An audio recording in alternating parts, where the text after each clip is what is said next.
മോദി സർക്കാരിന്റെ നയതന്ത്ര രംഗം എത്രമാത്രം ശക്തമാണ് എന്നറിയാൻ ഉസ്മയുടെ കഥ അറിഞ്ഞാൽ മതി. ഉസ്മ മുഹമ്മദ് എന്ന പെൺകുട്ടി മലേഷ്യയിലുള്ള ഒരു പാകിസ്ഥാനി ഓൺലൈനിൽ വശീകരിക്കുന്നു. അവളോട് പാകിസ്ഥാനിലേക്ക് വരാൻ അയാൾ നിർബന്ധിക്കുന്നു. അവൾ കാമുകനു വേണ്ടി സാഹസികമായ യാത്ര നടത്തുന്നു. പക്ഷെ ഉസ്മയെ മയക്കുമരുന്ന് നൽകി കടത്തുകയാണ് കാമുകൻ. തോക്കിൻ മുനയിൽ നിർത്തി വിവാഹം ചെയ്യിക്കുന്നു. പാകിസ്ഥാനിലെ ഖൈബർ പഖ്തൂൺഖ്വയിലെ ബുനൈർ എന്ന സ്ഥലത്ത് ബന്ദിയാക്കുന്നു.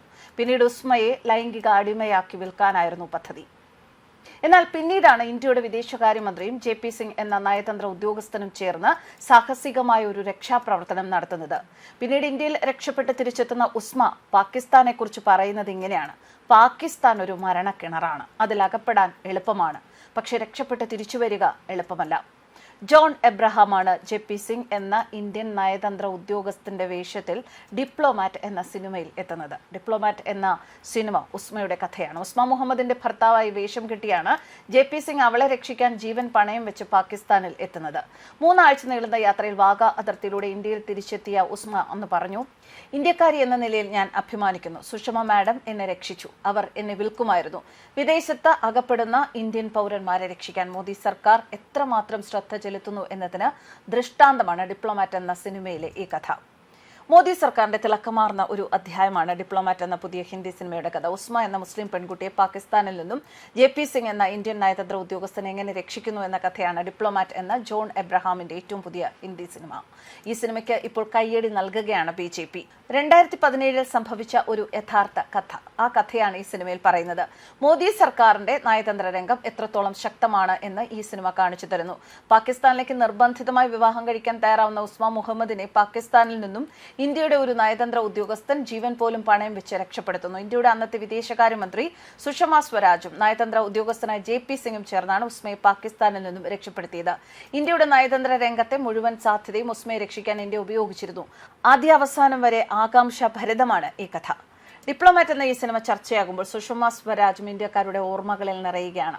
9ാം വയസ്സിൽ ട്രെയിൻ മാറിക്കയറി പാകിസ്ഥാനിലെത്തിയ ബധിരയും മൂകയുമായ ഇന്ത്യൻ പെൺകുട്ടിയെ 15 വർഷങ്ങൾക്ക് ശേഷം ഇന്ത്യയിൽ എത്തിച്ചത് സുഷമ സ്വരാജ് ആയിരുന്നു. ഗീത എന്ന പെൺകുട്ടി ഇന്ത്യയുടെ മകളാണെന്നും കേന്ദ്ര സർക്കാർ ഗീതയെ എന്തു വില കൊടുത്തും സംരക്ഷിക്കുമെന്ന് സുഷമ സ്വരാജ് പറഞ്ഞപ്പോൾ ലോകത്ത് മുഴങ്ങിയത് മാനവികതയുടെ ശബ്ദമായിരുന്നു.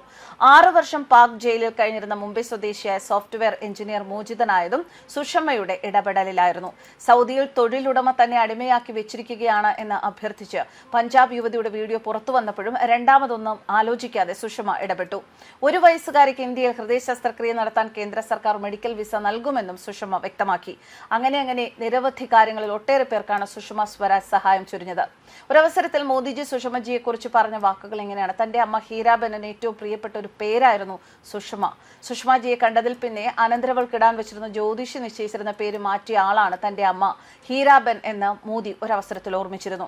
25 വർഷങ്ങൾക്ക് മുൻപായിരുന്നു ആ സംഭവം നടന്നത്. മുൻ വിദേശകാര്യമന്ത്രി സുഷമ സ്വരാജിന്റെ ജന്മദിനത്തിൽ ഓർമ്മകൾ പങ്കുവച്ചപ്പോഴാണ് പ്രധാനമന്ത്രി നരേന്ദ്രമോദി ഈ കഥ ഓർമ്മിച്ചത്.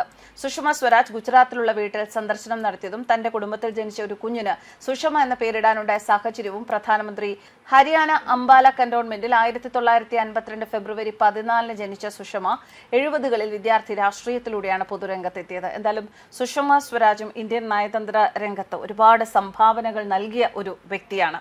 ഇന്ത്യൻ നയതന്ത്ര രംഗം ഇപ്പോഴും മോദിജിയുടെ നേതൃത്വത്തിൽ ശക്തമായി തന്നെ മുന്നോട്ട് പോവുകയാണ്. News desk കർമാൻസ്.